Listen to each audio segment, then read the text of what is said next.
English grammar के बारे में पढ़ेंगे। इंग्लिश ग्रामर बेसिकली 4 चीज़ों से मिलकर के बना होता है। उसमें और भी काफ़ी सारी चीज़ें होती हैं, लेकिन संभवतः 4 चीज़ें जो कि मुख्यतः इंग्लिश ग्रामर को फॉर्म करती हैं, बनाती हैं।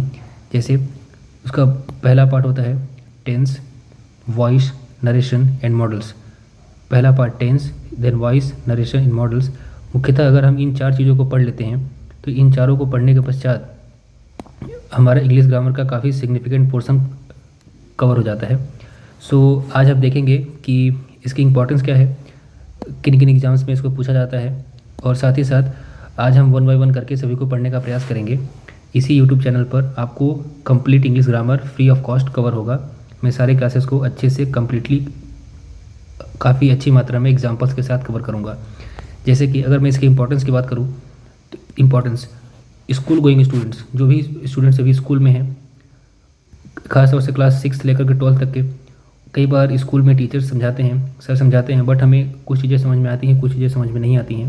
सो अगर उनको कोई डाउट है या टेंस को, वॉइस, नरेशन, मॉडल्स, इन सबको एक स्टार्टिंग से लेकर के एडवांस लेवल तक अच्छे से सीखना है तो आप यहाँ से इस चैनल से आप आराम से सीख सकते हैं। जो भी सर ने समझाया होगा क्लास में, स्टूडेंट्स को क्लास में जो भी सर समझाए हैं, उसके बावजूद अगर कोई डाउट है तो आप यहाँ से कवर कर सकते हैं।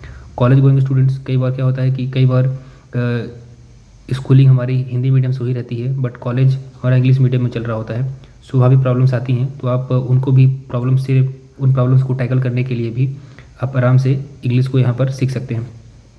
एंड मोस्ट इम्पॉर्टेंटली, अगर आप किसी कॉम्पिटिटिव एग्ज़ाम की तैयारी कर रहे हैं, सो उन एग्ज़ाम्स में अक्सर इंग्लिश के बारे में पूछा जाता है।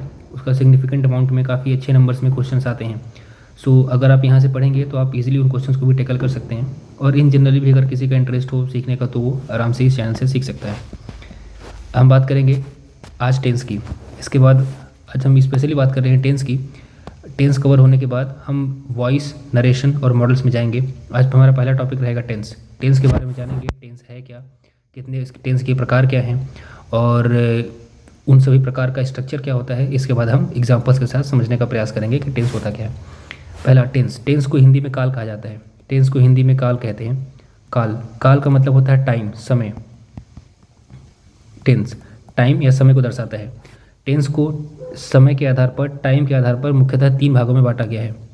मुख्यतः इनको 3 भागों में बांटा गया है। पहला प्रेजेंट टेंस, पास्ट टेंस और फ्यूचर टेंस।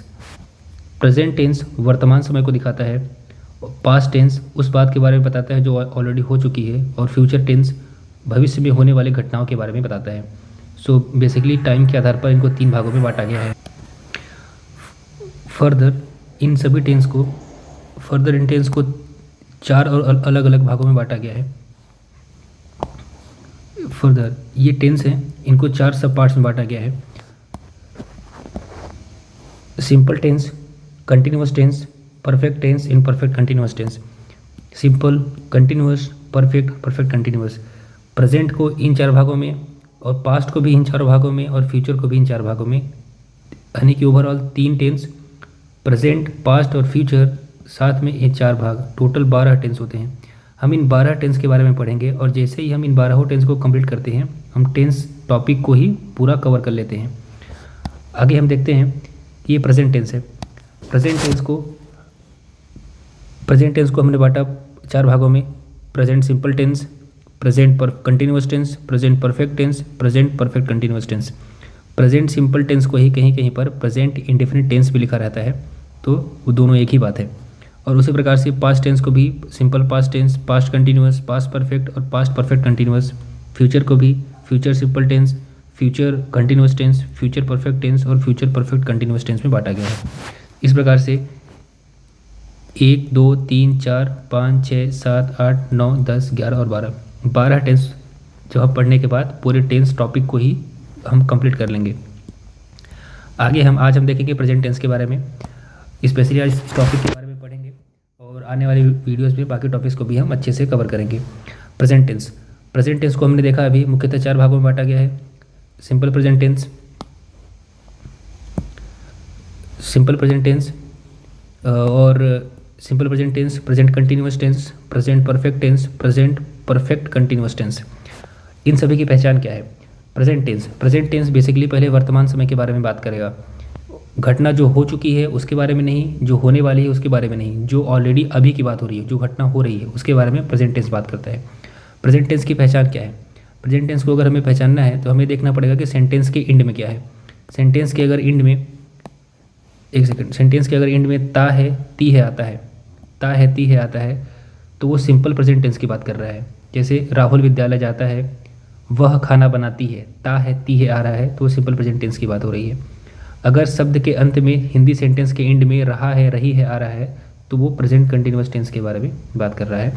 जैसे वह विद्यालय जा रहा है, वह क्रिकेट खेल रहा है, तो रहा है रही है आ रहा है, तो प्रेजेंट कंटिन्यूअस की बात हो रही है। Present perfect tense, present perfect कब बोलेंगे? जब हिंदी के सेंटेंस के अंत में चुका है चुकी है आता है, वह खाना खा चुका है, वह क्रिकेट खेल चुका है, वह विद्यालय जा चुका है, तो हम उसको समझेंगे कि वो प्रेजेंट परफेक्ट टेंस की बात हो रही है। और प्रेजेंट परफेक्ट कंटिन्यूअस टेंस, हम देखेंगे कि ये परफेक्ट और कंटिन्यूअस, यानी कि परफेक्ट और कंटिन्यूअस इन दोनों से मिलकर बनता है प्रेजेंट कंटिन्यूअस टेंस। तो इसमें भी कंटिन्यूअस की तरह ही रहा है रही है ही शब्द के अंत में आता है, वाक्य के अंत में, माफ़ी चाहूँगा। हिंदी सेंटेंस के एंड में रहा है रही है आएगा, बिल्कुल कंटिन्यूअस टेंस की तरह ही, साथ में टाइम के बारे में बात करेगा। जैसे अगर मैं बात करूँ प्रेजेंट कंटिन्यूअस टेंस का एग्जाम्पल क्या होगा कि राहुल क्रिकेट खेल रहा है।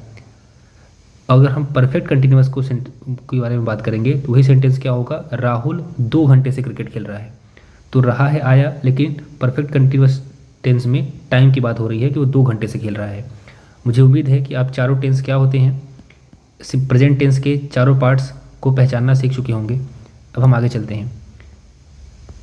इन चारों टेंस में से सबसे पहले हम सिंपल टेंस को लेकर के चलते हैं। यहाँ पर सिंपल टेंस, सिंपल टेंस को हमने पहचानना सीखा, बहुत ही आसान है।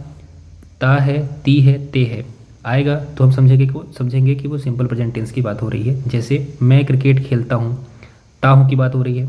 राहुल विद्यालय जाता है, बारिश होती है, प्रिया खाना बनाती है, ता है ती है, तो वो सिंपल प्रेजेंट टेंस की बात हो रहा है।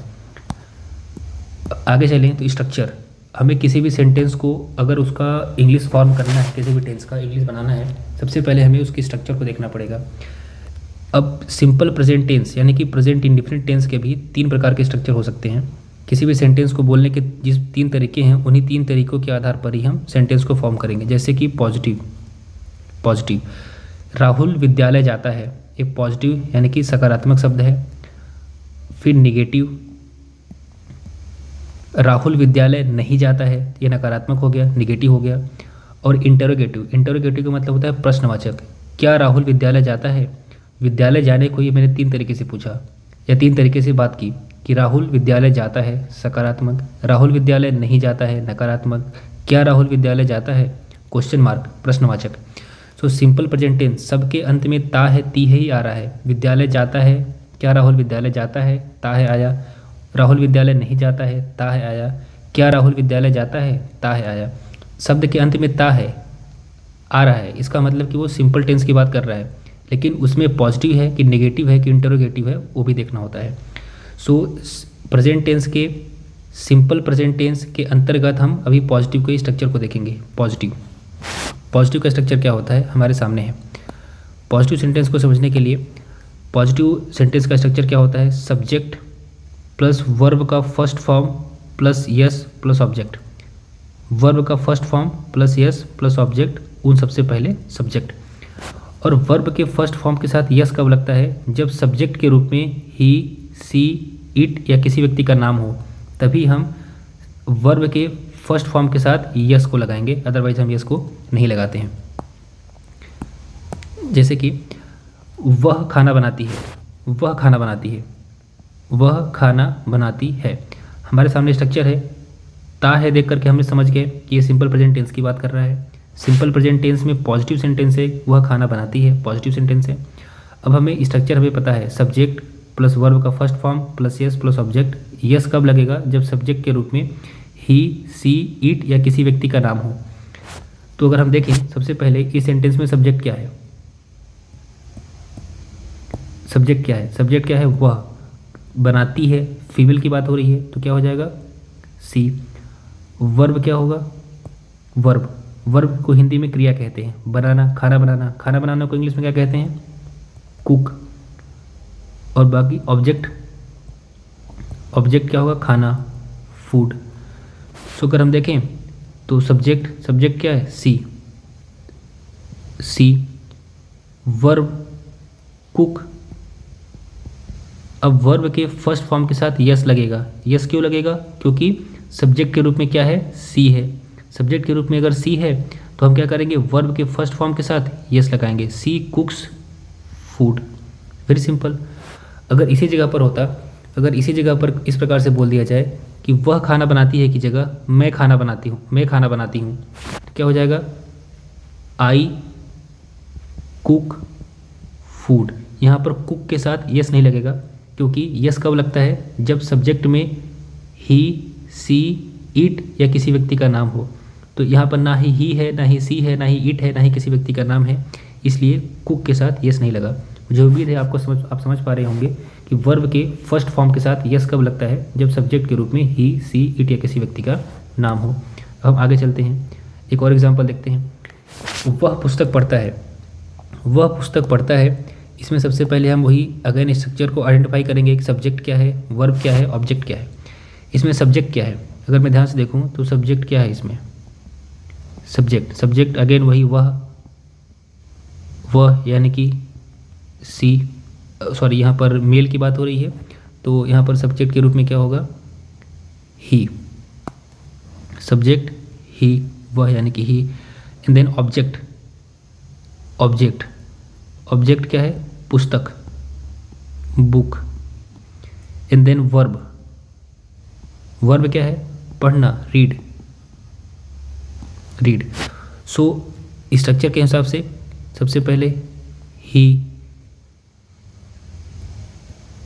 रीड के साथ यस लगेगा। यस क्यों लगेगा, ही, सी, इट या नेम में अगर सब्जेक्ट के रूप में है तो वर्ब के फर्स्ट फॉर्म के साथ यस लगता है, he reads book. It's very simple.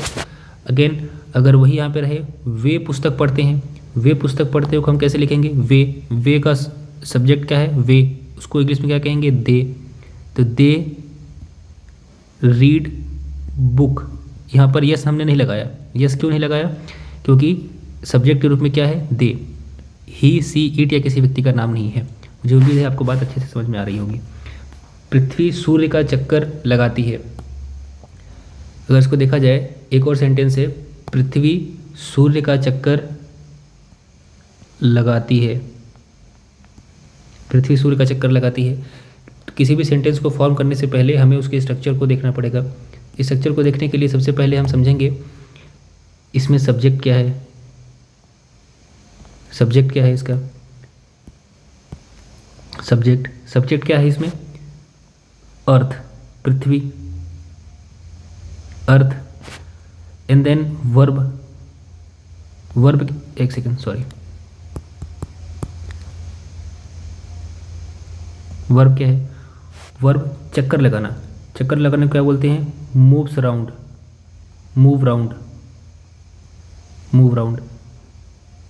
D है, move round. And then object क्या होगा, सूर्य यानी कि सन। सेंटेंस को हम फॉर्म करते हैं। सेंटेंस को फॉर्म करने के लिए सबसे पहले सब्जेक्ट अर्थ। जब भी अर्थ, सन, मून या रिवर ऐसे सेंटेंस आते हैं तो उनके पहले हमेशा द लगता है। सो द अर्थ मूव के साथ यस लगेगा। यस क्यों लगेगा, अर्थ क्या है, एक नाम है। The earth moves round the sun. Object, subject हो गया, वर्ब का फर्स्ट फॉर्म के साथ यस, ऑब्जेक्ट। Very simple. यहाँ भी हमने देखा था, वह पुस्तक पढ़ता है, ही यानी सब्जेक्ट, वर्ब का फर्स्ट फॉर्म रीड के साथ yes, in the book. It's very simple, right. मुझे उम्मीद है कि आपको बातें क्लियर हो रही होंगी। अगर कोई डाउट आता है तो अगेन आप कमेंट सेक्शन में लिख सकते हैं, हम उसको आराम से डिस्कस करेंगे। आप फ्रीली क्वेश्चंस को पूछ सकते हैं। एंड देन नेक्स्ट, वह सूर्य पूर्व दिशा में उगता है। ता है आया, ता है हमने समझ लिया कि ये सिंपल प्रेजेंट टेंस की बात कर रहा है। अगेन हम सब्जेक्ट देखेंगे, सब्जेक्ट क्या है, वर्ब क्या है, ऑब्जेक्ट क्या है। सब्जेक्ट क्या है, सूर्य। यहाँ पर सूर्य सब्जेक्ट के रूप में है। सन, उगना, राइज, ऑब्जेक्ट क्या है, दिशा, पूर्व, ईस्ट। तो अगेन सन के पहले द लगेगा, द सन सब्जेक्ट हो गया। एंड देन वर्ब का फर्स्ट फॉर्म राइज, एक सेकंड अलग कलर में लिखते हैं, द सन राइज। बट सन क्या है, एक नाम है, तो राइजेज लास्ट में यस लगेगा।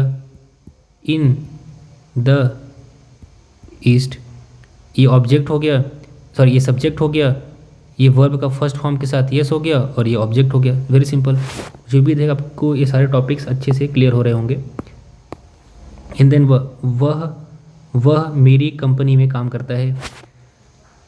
सेम हम वही फार्मूले को अपनाएंगे। सबसे पहले हम स्ट्रक्चर को देखेंगे, इसके बाद हम सेंटेंस को फॉर्म करने का प्रयास करेंगे। इसमें हम देखते हैं सब्जेक्ट क्या है। सब्जेक्ट क्या है, ही। वर्ब क्या है, वर्क, काम करना। ऑब्जेक्ट क्या है, कंपनी। सो अगेन सबसे पहले सब्जेक्ट, फिर वर्ब का फर्स्ट फॉर्म, अलग कलर में लिखते हैं अच्छे से क्लियर होगा, ही। एंड देन ऑब्जेक्ट का फर्स्ट फॉर्म, सॉरी वर्ब का फर्स्ट फॉर्म, सो ही, वर्क। ही है सब्जेक्ट के रूप में, तो वर्क के साथ यस लगेगा। He works in my company. Very simple. Subject, इसके बाद वर्ब का फर्स्ट फॉर्म, साथ में es, and then object. Very simple. Verb के फर्स्ट फॉर्म के साथ यस क्यों लगा, क्योंकि सब्जेक्ट के रूप में ही, सी, इट या किसी का नाम आना चाहिए। एंड देन नेक्स्ट एग्जांपल को हम देखते हैं, सभी साथ में मिलकर के इसको सॉल्व करने का प्रयास करेंगे। Very simple. हमें स्ट्रक्चर पता है, स्ट्रक्चर पता करने के बाद हमारा काम क्या बचता है, सिर्फ आइडेंटिफाई करना कि सब्जेक्ट क्या है, वर्ब क्या है, ऑब्जेक्ट क्या है। इसके बाद हम तुरंत अपने क्वेश्चन को सॉल्व कर सकते हैं। अगर हम देखें तो यहाँ पर सब्जेक्ट क्या है, सब्जेक्ट मैं यानी कि आई। एंड देन वर्ब क्या है, काम करना यानी कि करना। सब्जेक्ट क्या है, करना, so do. And then object क्या है, यहाँ पर ऑब्जेक्ट क्या है, वर्क। हमने आइडेंटिफाई कैसे किया, हिंदी के सेंटेंस के सबसे पहले आता है सब्जेक्ट, इसके बाद ऑब्जेक्ट, फिर लास्ट में आता है वर्ब। जबकि इंग्लिश के सेंटेंस में आता है subject, verb and then object. तो हमने आइडेंटिफाई कर लिया, बहुत इजी है। सब्जेक्ट क्या है, हमने देखा सब्जेक्ट क्या है आई, वर्ब क्या है डू, ऑब्जेक्ट क्या है वर्क। सेंटेंस को फॉर्म करना हमने सीखा ही है, बहुत इजी है। स्ट्रक्चर हमें मालूम है कि मैं का मतलब आई, सब्जेक्ट, एंड देन वर्ब का फर्स्ट फॉर्म आई, डू। साथ में यस लगेगा क्या, यस नहीं लगेगा, क्योंकि सब्जेक्ट के रूप में क्या है, आई है। ही, सी, इट या किसी का नाम होता तो यस लगता, यहाँ पर नहीं है। So I do my work. Very simple, I do my work. हमें पता है कि वर्क क्या है, ऑब्जेक्ट है, डू क्या है, वर्ब है, आई क्या है, सब्जेक्ट है। Very simple. And then again हम सेंटेंस को देखेंगे, जो हमने स्ट्रक्चर सीखा है उसी के हिसाब से। वे बाग में खेलते हैं, ये वे लिखा है,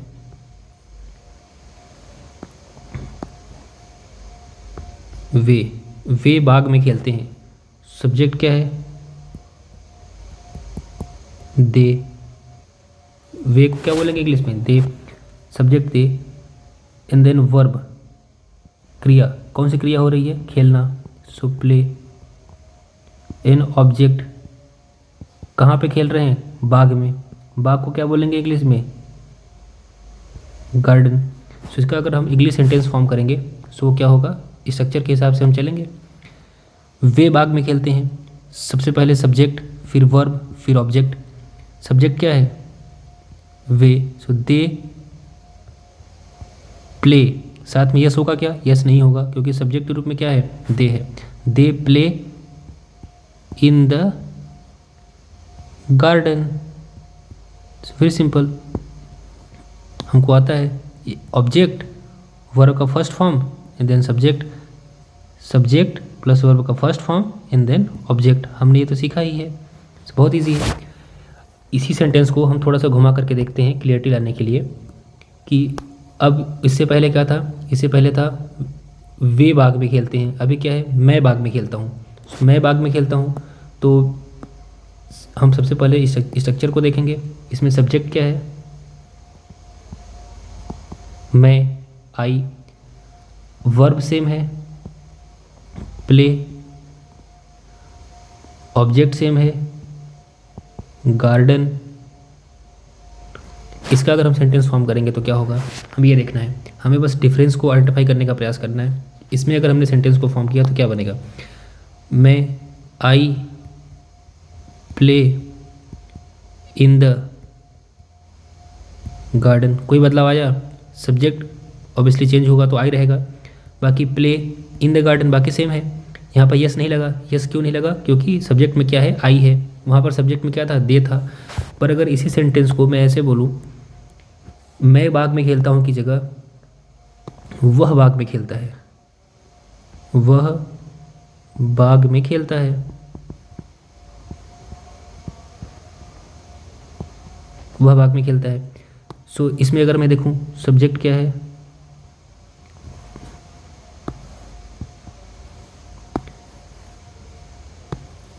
सब्जेक्ट क्या है, ही। वर्ब एकदम सेम है जैसे यहाँ पर था, प्ले। ऑब्जेक्ट भी सेम है, गार्डन। यानी कि object and verb exactly same है जैसे इस क्वेश्चन पे दिया। अब हम सेंटेंस को फॉर्म करने का प्रयास करेंगे और देखेंगे कि इस सेंटेंस में, इन दोनों सेंटेंस में, इस सेंटेंस में और इस सेंटेंस में क्या डिफरेंस आता है। वह बाग में खेलता है, सब्जेक्ट वर्ब ऑब्जेक्ट। सब्जेक्ट क्या हो जाएगा, ही प्ले, बट साथ में यस भी आएगा। ध्यान रखिए यस क्यों आया, क्योंकि सब्जेक्ट के रूप में ही, सी या इट था। तो he plays in the garden. बाकी कंप्लीट सेंटेंस सेम है, play in the garden, play in the garden same है, play in the garden. Difference कहाँ पर आया, यस में। यस यहाँ पर क्यों लगा है, यहाँ एक जगह पे यस लगा है, एक जगह पे यस नहीं लगा है। हम अंतर को समझेंगे, यहाँ पर यस है बट यहाँ पर यस नहीं है। ऐसा क्यों है, क्योंकि यहाँ पर सब्जेक्ट के रूप में ही था और इस वाले सेंटेंस में सब्जेक्ट के रूप में आई था। सो यस कब लगाना है, जब सब्जेक्ट के रूप में ही, सी, इट या किसी चीज़ का या किसी व्यक्ति का नेम हो, तभी हम वर्ब के फर्स्ट फॉर्म के साथ यस लगाएंगे। सो मुझे उम्मीद है कि आप इस बेसिक से टॉपिक को समझ पाए होंगे।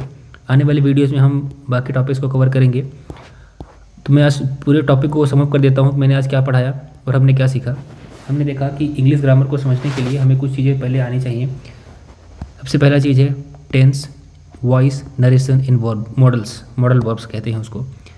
हमने इसके इंपॉर्टेंस के बारे में जाना कि टेंस का, वॉइस का, नरेशन का, मॉडल का इंपॉर्टेंस क्या है, किन किन बच्चों को उनको सीखना चाहिए। इन देन हमने देखा टेंस क्या होता है, हमने टेंस जाना। टेंस को हिंदी में काल कहते हैं, जो कि टाइम के बारे में बात करता है। फिर हमने देखा कि टेंस को समय के आधार पर, टाइम के आधार पर 3 भागों में बांटा गया है, present tense, past tense and the future tense. इसके बाद हमने देखा कि आगे भी इन सभी टेंस को, प्रेजेंट, पास्ट और फ्यूचर को भी 4 भागों में बांटा गया है, simple tense, continuous tense, perfect tense and perfect continuous tense. So हमने ये देखा कि इन 3 टेंस, प्रेजेंट, पास्ट और फ्यूचर, प्रेजेंट, पास्ट और फ्यूचर को फर्दर 4 भागों में बांटा गया। इन 4 भागों में बांटने की वजह से टोटल 12 टेंस तैयार होते हैं। इन 12 टेंस के पढ़ने के बाद हम टेंस पूरे टॉपिक को ही कवर कर लेते हैं। फिर इसमें से पहला प्रेजेंट टेंस को हमने यहाँ पे पढ़ना चालू किया। प्रेजेंट टेंस के जो 4 पार्ट्स थे हमने देखे। इन 4 पार्ट्स में से simple, continuous, perfect and perfect continuous tense को हमने देखा। तत्पश्चात हमने देखा कि सिंपल प्रेजेंट टेंस को पहचानना कैसे है, हमने पहचानना सीखा। ता है, ती है, ते है, से हमने इसको पहचाना। एग्जाम्पल के तहत जाना कि जब भी हिंदी के सेंटेंस के अंत में ता है आता है, ता है, ती है, तो हम समझेंगे कि वो सिंपल प्रेजेंट टेंस की बात हो रही है। और जैसे ही हमने आइडेंटिफाई कर लिया कि सिंपल प्रेजेंट टेंस है, इसके बाद हम ये देखेंगे सिंपल प्रेजेंट टेंस तो है, ता है, ते है, अतवार है लास्ट में, लेकिन वो पॉजिटिव है कि निगेटिव है कि इंटरोगेटिव है। हमने जाना कि पॉजिटिव सेंटेंस किसको कहते हैं, जैसे मैं क्रिकेट खेलता हूँ, पॉजिटिव है मैं क्रिकेट नहीं खेलता हूँ, नेगेटिव है क्या मैं क्रिकेट खेलता हूँ, इंटरोगेटिव यानी कि प्रश्नवाचक है। सो इन तीनों के लिए तीनों का स्ट्रक्चर अलग अलग होता है, काफ़ी हद तक सेम रहता है, कुछ चीज़ें इसमें अलग होती हैं। तो आज हमने सिंपल प्रेजेंट टेंस के पॉजिटिव सेंटेंस को बनाना सीखा, उसका हमने स्ट्रक्चर देखा, subject plus verb plus object. कुछ जगहों पर वर्ब के फर्स्ट फॉर्म के साथ यस लगेगा। यस कब लगेगा, जब सब्जेक्ट के रूप में ही, सी, इट या किसी का नाम हो, तब वर्ब के फर्स्ट फॉर्म के साथ यस भी लगता है। हमने एग्जाम्पल के तहत देखा,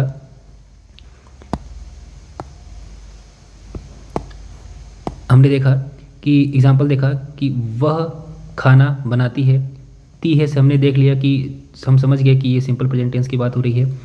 फिर हमने तुरंत देखा वो सब्जेक्ट क्या है, वर्ब क्या है, ऑब्जेक्ट क्या है। सब्जेक्ट क्या था, she, verb cook, object food. So structure के मुताबिक सबसे पहले सब्जेक्ट, फिर वर्ब का फर्स्ट फॉर्म, साथ में es and object, she cooks food हमने देखा। अगला एग्जाम्पल देखा, मैं खाना बनाता हूँ, तो आई कुक फूड। यहाँ पर यस क्यों नहीं लगा, क्योंकि सब्जेक्ट में के रूप में आई था। हमने अगला एग्जाम्पल देख लिया, वह पुस्तक पढ़ता है। हमने अगेन उसी तरीके से जैसे हमने सबसे पहले सब्जेक्ट, वर्ब और ऑब्जेक्ट को आइडेंटिफाई किया, इसके बाद हमने इसको स्ट्रक्चर के मुताबिक लिखा और सेंटेंस तैयार हो गया। और वह पुस्तक पढ़ता है की जगह वे पुस्तक पढ़ते हैं, तो हमने वे पुस्तक पढ़ते हैं को देखा, दे रीड बुक। यहाँ पे यस नहीं लगा क्योंकि सब्जेक्ट के रूप में ही, सी, इट या किसी का नाम नहीं था।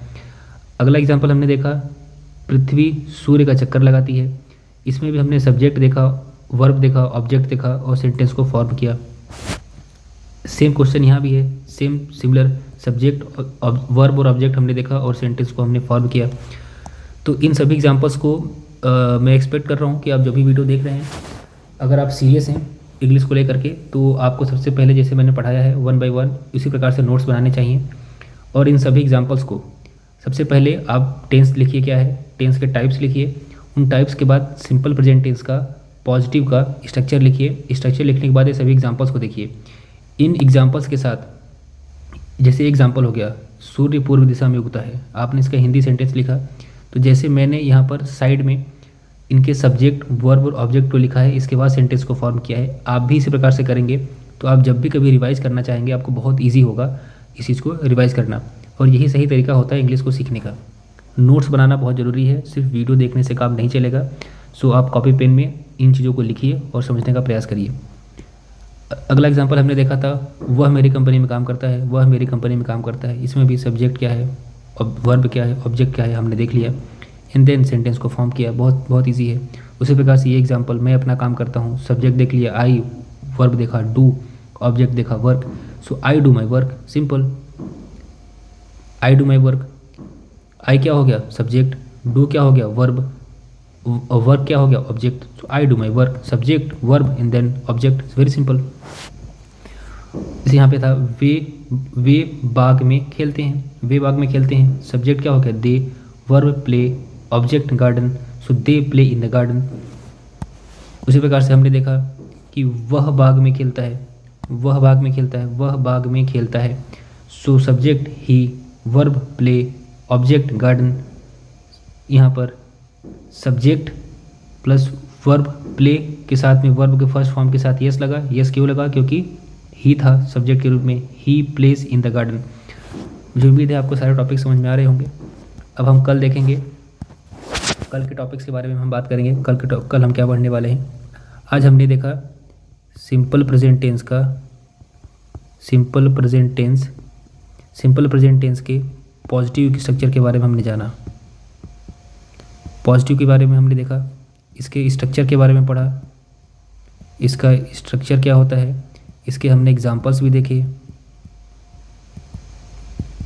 अब आने वाली वीडियोस में हम इसी के निगेटिव सेंटेंस बनाना सीखेंगे। निगेटिव, उनका भी सेम वही, इनका भी हम स्ट्रक्चर देखेंगे और साथ में एग्जांपल्स भी देखेंगे। उसी प्रकार से हम यहाँ पर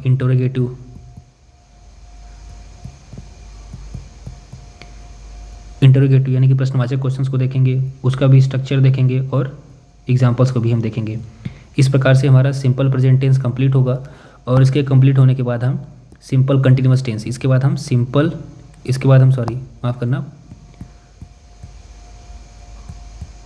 प्रेजेंट कंटिन्यूअस टेंस की तरफ आगे बढ़ेंगे। उसमें भी हम सेम पॉजिटिव, नेगेटिव और इंटरोगेटिव तीनों को पढ़ेंगे, तीनों के स्ट्रक्चर, एग्जांपल्स को देखेंगे।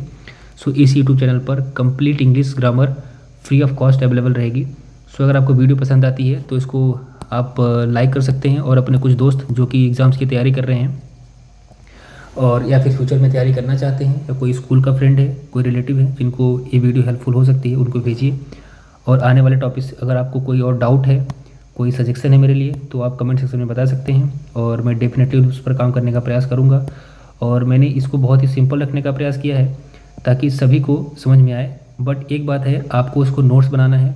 बिना नोट्स बनाए आपको चीज़ें अभी तो समझ में आ सकती हैं, बट फ्यूचर में आप अगर आप रिवाइज़ नहीं करेंगे तो आपको वो भविष्य में भूल जाएंगी। रिवाइज़ करने के लिए सबसे अच्छा तरीका होता है नोट्स। जैसे मैंने लिखा है उसी प्रकार से आप इसको लिखिए। और सबसे इम्पॉर्टेंट है एग्जाम्पल्स के तहत ही कॉन्सेप्ट क्लियर होता है।